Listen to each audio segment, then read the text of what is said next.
Hello everyone, নতুন ভিডিওতে সবাইকে ওয়েলকাম। জামাই ষষ্ঠীর আগের দিন ফাইনাল শপিং করতে সকাল সকাল আমি আরও রিক্সা করে বেরিয়ে পড়েছি স্মার্ট বাজার যাব বলে।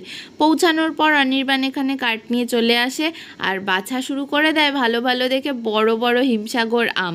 আমরা সকালে এই জন্যই গেছিলাম যাতে ফ্রেশ আর ভালো জিনিসটা পাই।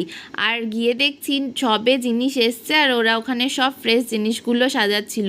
সব ফ্রেশ সবজি ফল এসব ছিল, দেখতে বেশ ভালোই লাগছিল। এখানে কাকুটা লিচু সাজাচ্ছিল আর আমাদের হেল্পও করছিল কোনটা ভালো হবে সেটা নেওয়ার জন্য।